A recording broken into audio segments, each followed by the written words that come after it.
Hello students, today we are starting to derive the equation of motion by graphical method. So इस video से पहले it is the part 6 of the motion class 9th physics. So इस video से पहले जो part 5 था उसमें हमने किया था ग्राफ्स.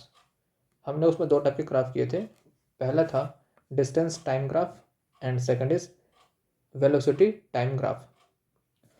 सो जिन्होंने वो वीडियो नहीं देखा है, इस टॉपिक को शुरू करने से पहले वो वीडियो जाकर चेक करें, क्योंकि उसमें जो यूज़ किया था हमने ग्राफ में, हम उसी मेथड को यहाँ पर यूज़ करेंगे और इस मेथड को यूज़ करके हम डिराइव करेंगे तीनों equation of motion, first, second and third. So शुरू करते हैं. सो हम तीनों इक्वेशन ऑफ मोशन के लिए एक डायग्राम बनाएंगे और वही सेम डायग्राम तीनों में काम आएगा. सो हम जो डायग्राम बनाने वाले हैं या फिर जो ग्राफ बनाने वाले हैं, it is velocity time graph, which means speed time graph. Okay, तो यहाँ पर ड्रॉ करते हैं speed time graph. Let's say कि जो स्पीड है वो हो जाएगा वाई एक्सिस पे,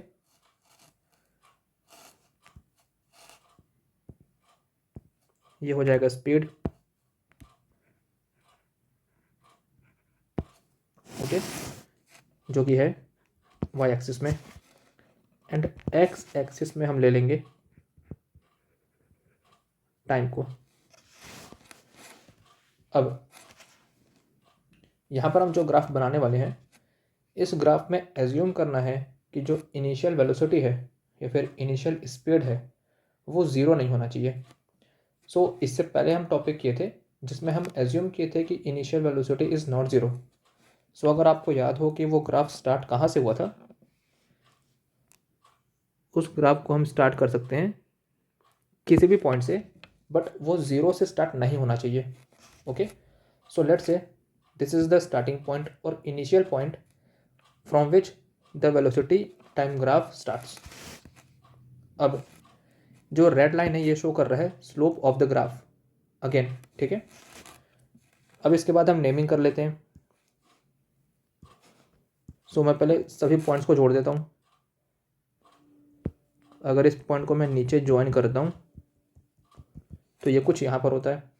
ठीक है, जहाँ से स्लोप स्टार्ट है उस पॉइंट को भी मैं ज्वाइन कर देता हूँ लाइक दिस. अब यहाँ पर नेमिंग कर देते हैं. So let's say A B is the slope, it is A and B is the slope. After this let assume this is point C and this is point D. Okay, इसके बाद मैं point B को y axis से join कर देता हूँ और जहाँ पर ये पॉइंट B y एक्सिस से ज्वाइन हो रहा है, let's say it is point E. ठीक है, अब यहाँ पर चेक करते हैं and it is O which is origin. So यहाँ पर हम चेक करते हैं OA, यह जो डिस्टेंस है OA, ये रिप्रेजेंट कर रहा है इनिशियल वेलोसिटी को विच इज़ u, क्योंकि जो भी वेलोसिटी होगी वो स्टार्ट कहाँ से होगी, ओरिजिन के पास से. सो ओरिजिन के पास जो पॉइंट A है ये शो कर रहा है इनिशियल वेलोसिटी को एंड इसे हम शो करते हैं u से. After this point B, it shows final velocity and इसे रिप्रेजेंट करेंगे v से.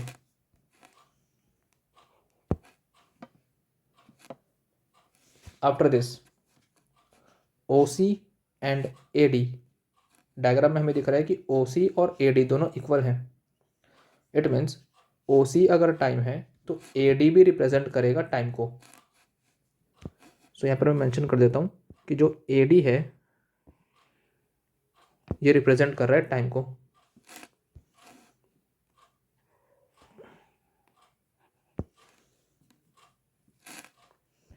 Small t. ओके, ताकि बाद में अगर हम इन्हें रिप्लेस करना शुरू करें तो हमें याद रहे कि किसे किस वैल्यू से रिप्लेस करना है। इसके बाद यहाँ पर हम मेंशन कर देते हैं that initial velocity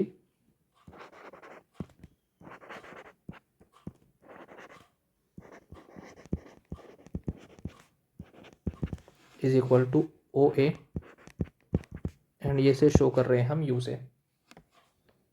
after this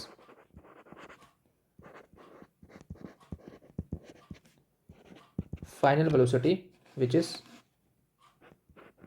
B C, and इसे शो कर रहे हैं हम वी से।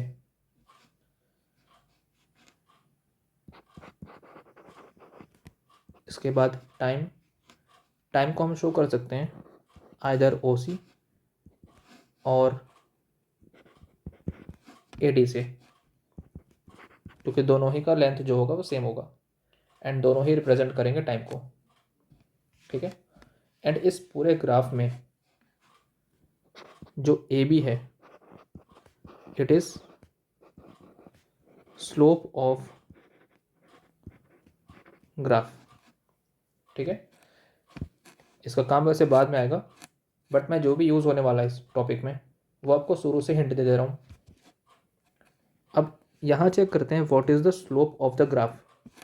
सो पीछे टॉपिक जो हम किए थे स्लोप, जैसे ये था बी सी स्लोप था ग्राफ का इससे पहले के टॉपिक में, एंड ये बी सी का फॉर्मूला क्या था, परपेंडिकुलर बाय बेस, ये था।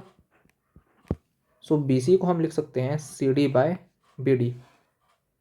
ठीक है, जैसे हमने यहाँ पर लिखा भी है, ए शो करता है स्लोप को और ए का मतलब क्या था, C D by B D. So यहाँ भी जो स्लोप है, यहाँ पर स्लोप का मतलब क्या हो गया, ए बी, और ये शो करेगा एक्सेलरेशन को, और इसे भी हम लिख सकते हैं B D by A D. ठीक है, क्योंकि इस केस में ये हो जाएगा परपेंडिकुलर एंड ए डी हो जाएगा बेस। करेक्ट। तो अब इन सब का यूज़ करना शुरू करते हैं। जैसे कि हमें ग्राफ में दिख रहा है जो बी सी है, so from the graph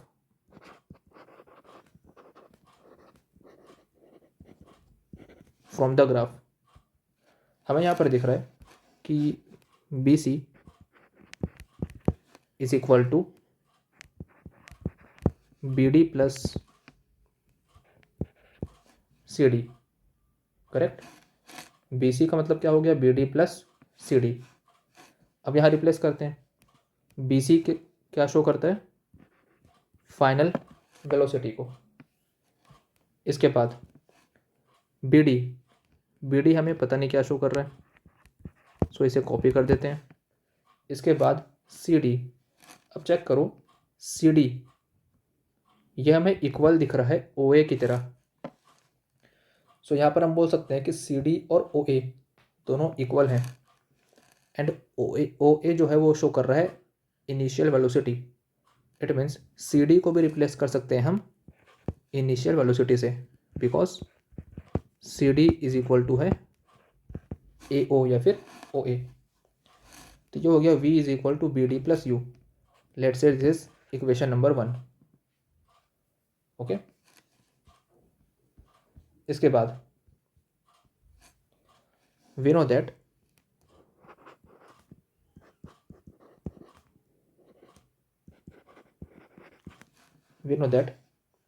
acceleration ये शो करता है स्लोप को,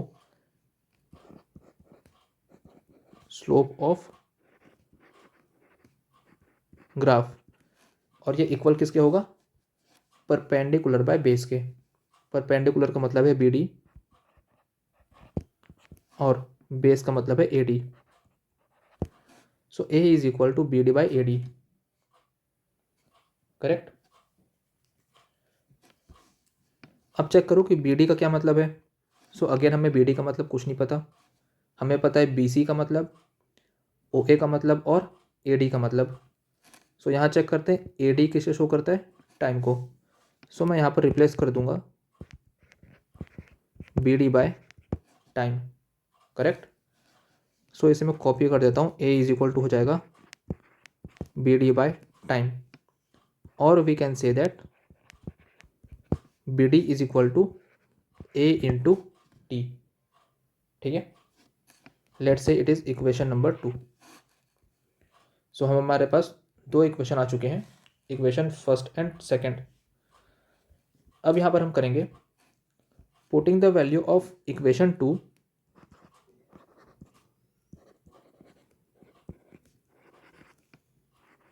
putting the value of equation 2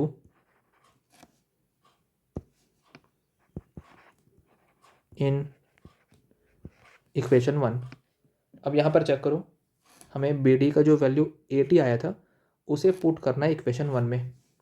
सो जैसे ही अगर हम पुट करते हैं v is equal to 80 plus u, so यहाँ पर हमें दिख रहा है कि ये बन गया है equation first, which is first equation of motion, v is equal to you plus 80।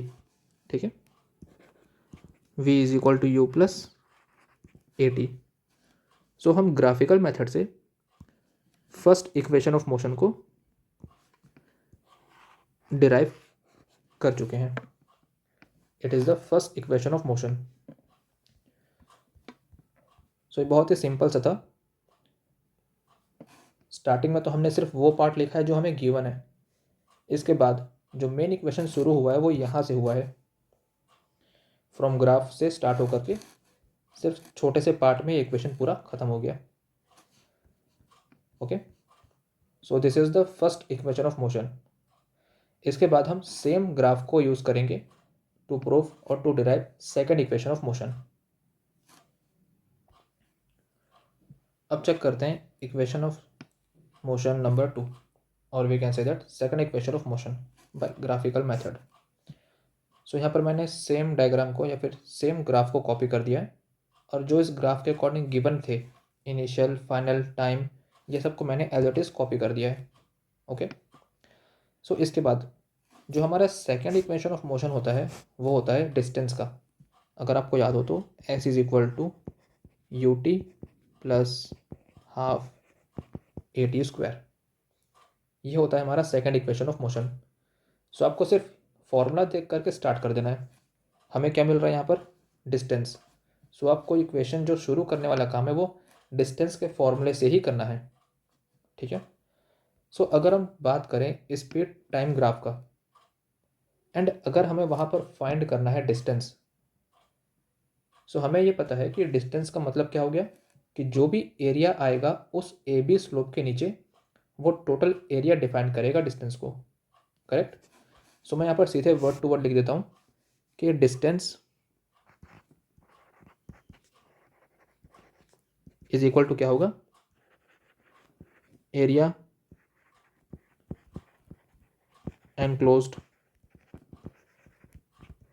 Bye the slope. ठीक है, ये टॉपिक हम कर चुके थे ग्राफ में, जो इससे पहले वाला वीडियो था उसमें, कि जो भी डिस्टेंस निकालना होगा in the case of speed time graph, so वो उसके इक्वल होगा या उस एरिया के इक्वल होगा जो स्लोप के नीचे एनक्लोज होगा। अब यहाँ चेक करते हैं, फिर से हमारे पास दो तरीके हैं। या तो हम इसे निकाल सकते हैं एरिया ऑफ ट्रेपेजियम के थ्रू, क्योंकि ये जो शेप बन रहा है ओ ए बी सी, ये शेप है ट्रेपेजियम का। या फिर हमारे पास सेकंड मेथड है कि हम इसे दो पार्ट में डिवाइड कर देते हैं, जैसा कि इस स्लोप के नीचे पहले ट्रायंगल है और सेकंड में रेक्टेंगल है।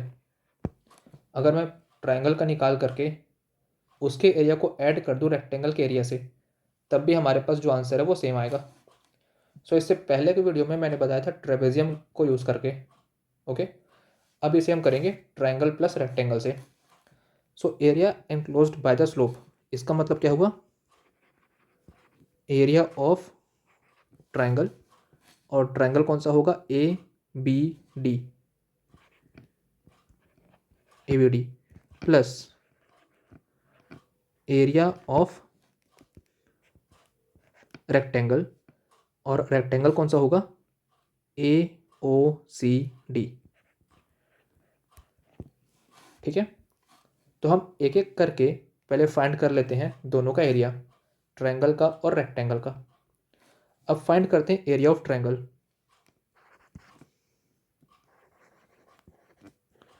एरिया ऑफ ट्रायंगल, ठीक है। सो एरिया ऑफ ट्रायंगल क्या होता है? हाफ इंटू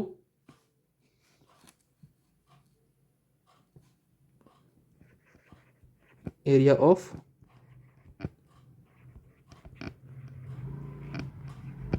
रेक्टेंगल,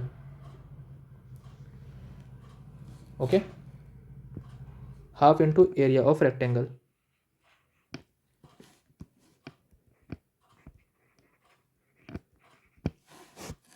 ठीक है।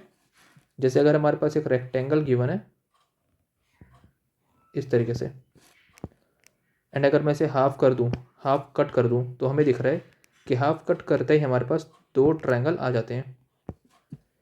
सो इसका अपोजिट अगर हमें निकालना है एरिया ऑफ ट्रायंगल, तो जस्ट हम रेक्टेंगल का एरिया निकाल करके उसका हाफ कर देंगे। अब यहाँ पर चेक करो कि उस ट्रायंगल का एरिया निकालना है, तो रेक्टेंगल कौन सा आ रहा है? रेक्टेंगल आएगा ADBE, okay. It means half of area of rectangle कौन सा है फिर? ADBE। इस रेक्टेंगल का एरिया निकालेंगे और इसका फिर हाफ कर देंगे। अब चेक करते हैं कि एरिया ऑफ दिस रेक्टेंगल क्या होगा। सो एरिया ऑफ रेक्टेंगल होता है length into breadth, half into area of rectangle क्या होता है? Length into breadth. लेंथ हो गया इसका BD, so half into BD into breadth मतलब क्या हो जाएगा? AD। सो ये हो गया BD इंटू AD, और ये हो गया एरिया ऑफ ट्रायंगल, ठीक है। इसके बाद हमें ग्राफ में ये देखना है कि BD क्या रिप्रेजेंट कर रहा है एंड AD क्या रिप्रेजेंट कर रहा है। सो यहाँ चेक करते हैं पहले कि BD को क्या रिप्रेजेंट कर रहा है। सो इक्वेशन 1 में हम निकाले थे कि BD का वैल्यू कितना था? 80, okay. Equation of motion first में था ना, BD का वैल्यू कितना निकला था?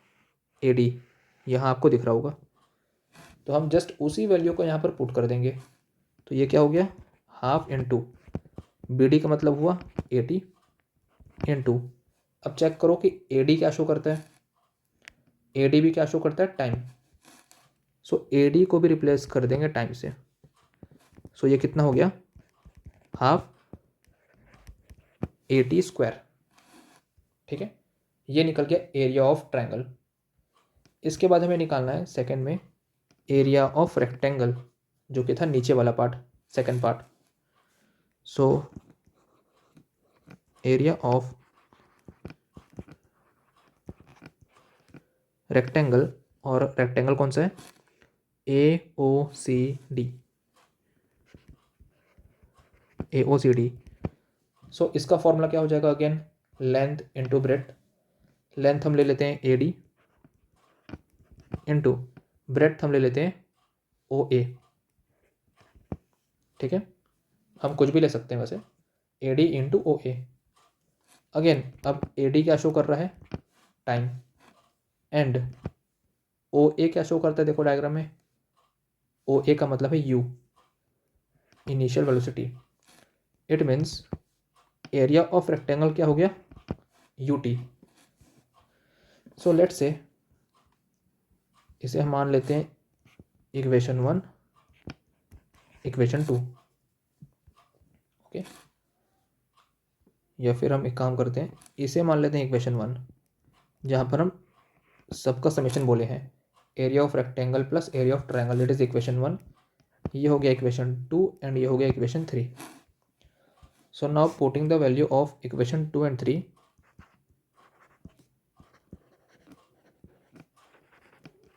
Equation 2 and 3 in equation 1। अब सिर्फ वैल्यू पुट करना है। सो चेक करो इक्वेशन 1 में क्या बोल रहा है। इक्वेशन 1 में लिखा है distance is equal to area of triangle, area of triangle plus area of rectangle. Distance को हम शो करते हैं एस से। अब चेक करो, area of triangle plus area of rectangle.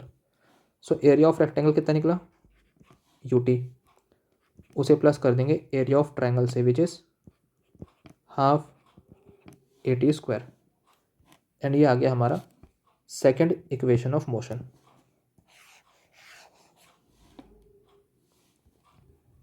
ठीक है, तो यहाँ पर हम एक्स्ट्रा कुछ भी नहीं किए हैं, उसी डायग्राम को यूज़ करके, उसमें दो पार्ट थे, ट्रायंगल एंड रेक्टेंगल, एक एक करके दोनों का एरिया निकाले, और जो एरिया निकला है उन्हें हम सिर्फ ऐड किए हैं। सो इस तरीके से ये डेरिवेशन खत्म हो गया। Let's start third equation of motion by graphical method. Again same diagram and same given element. So we know that कि जो थर्ड इक्वेशन ऑफ मोशन है वो होता है v square is equal to you square plus 2as। Okay, so हमें अब ये proof करना है। सो अगेन हम स्टार्ट करते हैं डिस्टेंस के फॉर्मूले से। सो स्टार्ट करते हैं, डिस्टेंस का जो फॉर्मूला होता है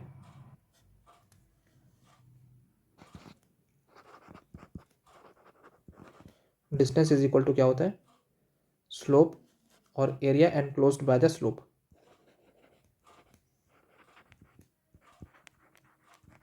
एनक्लोज्ड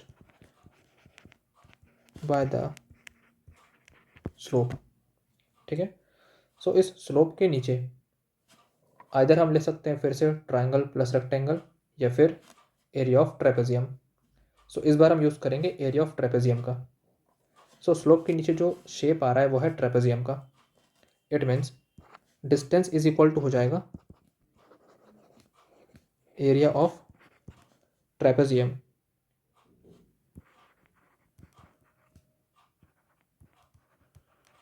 एरिया ऑफ ट्रेपेजियम। ठीक है, अप्लाई करते हैं formula, S is equal to, अब एरिया ऑफ ट्रेपेजियम का फॉर्मूला क्या था, सो ये था area of trapezium is equal to sum of parallel side into height divide by 2। ये था एरिया ऑफ ट्रेपेजियम का फॉर्मूला। अब यहाँ पर चेक करते हैं ट्रेपेजियम में कि सम ऑफ पैरेलल साइड में कौन कौन से साइड आएंगे। सो हमें ट्रेपेजियम में ऐसे साइड को चेक करना है जो एक दूसरे के पैरेलल हों। यहाँ पर हमें दिख रहा है कि ओ ए एंड बी सी, ये दोनों साइड ऐसे हैं जो एक दूसरे के पैरेलल हैं। सो यहाँ रिप्लेस कर देता हूँ मैं, S is equal to O A plus B C into height का मतलब क्या होगा कि दो पैरेलल साइड के बीच का डिस्टेंस, जो कि यहाँ पर दिख रहा है हमें ओ सी। ओ सी भी हो सकता है और ए डी भी हो सकता है, ठीक है, क्योंकि दोनों का लेंथ सेम है। सो यहाँ पर हम लिख देते हैं A D whole divide by 2। इसके बाद इस इक्वेशन को मैं इस तरीके से भी लिख सकता हूँ। अब यहाँ चेक करो कि ओ ए रिप्रेजेंट कर रहा है इनिशियल वेलोसिटी को, सो यू हो गया, प्लस बी सी रिप्रेजेंट कर रहा है फाइनल वेलोसिटी को, वी हो गया, इनटू ए डी रिप्रेजेंट कर रहा है टाइम को, so it is T whole divide by 2। ठीक है, let's say it is equation number 1। हमें यहाँ तक करके छोड़ देना है अभी। इसके बाद by using first equation of motion,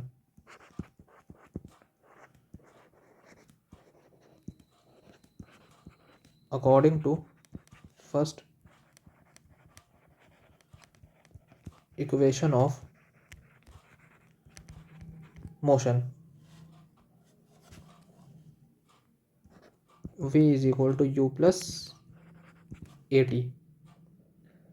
अब मैं यहाँ से इस फर्स्ट इक्वेशन ऑफ मोशन से टाइम का वैल्यू फाइंड करूँगा। सो टाइम का वैल्यू क्या हो जाएगा, v minus U is equal to A T, और v minus you divide by A is equal to T. Correct, let's say it is equation number 2। Equation 1 आ गया, 2 आ गया। अब यहाँ चेक करो कि इक्वेशन 2 में जो टाइम का वैल्यू आया है, हम इस वैल्यू को रिप्लेस करेंगे इक्वेशन 1 के टाइम से। सो यहाँ पर लिख देता हूँ मैं, put value of equation 2 in equation 1। एक बार दोबारा चेक कर लो, इक्वेशन 2 में जो टाइम का वैल्यू है उसे मैं रिप्लेस करूँगा इक्वेशन 1 के टाइम से। ओके, सो यहाँ पर क्या आ जाएगा वैल्यू हमारे पास, s is equal to you plus V divide by A into. अब चेक करो, यहाँ पर था टाइम, सो उस टाइम को रिप्लेस करूँगा मैं v माइनस यू से। करेक्ट, इसे हम रिप्लेस कर देते हैं। अब रिप्लेस करते हैं टाइम के वैल्यू को, सो यहाँ पर आ जाएगा v minus you divide by a. ठीक है, और अगर इन दोनों को मल्टीप्लाई भी कर देंगे तो आ जाएगा, अब चेक करो, v प्लस यू, इसे मैं लिख सकता हूँ ना v plus U into V minus you divide by 2a। Multiply होने के बाद ऐसा दिखेगा। अब आपको दोनों जो ब्रैकेट ऊपर के हैं v plus you and v minus you, इनको देख करके कुछ याद आ रहा होगा। एक ऐसा टर्म होता है a plus B, A minus B. अगर आपको याद हो फॉर्मूला तो इसका होता है ए स्क्वायर माइनस बी स्क्वायर। ठीक है, तो इसी रिप्लेसमेंट से हम यहाँ वैल्यू पुट करेंगे। अब सो ये हो जाएगा s इज इक्वल टू, अब चेक करो, v plus u v minus u, ये क्या हो जाएगा v square minus you square by 2a। ठीक है, ये फॉर्मूला कन्वर्जन कैसे हुआ, by this identity, a plus b into a minus b होता है ए square minus B square. So s is equal to we square minus you square by 2a। अब मैं 2a को सेंड कर दूंगा LHS में, सो ये हो जाएगा 2as is equal to we square minus you square. और हम कह सकते हैं इसे ट्रांसफर करने के बाद V square is equal to you square plus 2as,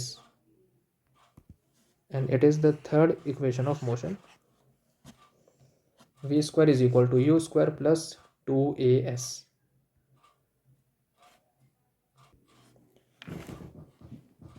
अब चेक करते हैं the last topic of this chapter which is circular motion.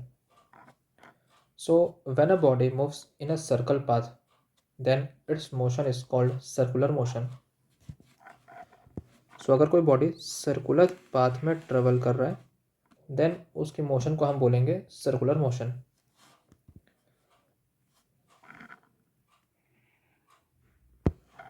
यहाँ पर चेक करते हैं, let's say it is a circular path of radius small r।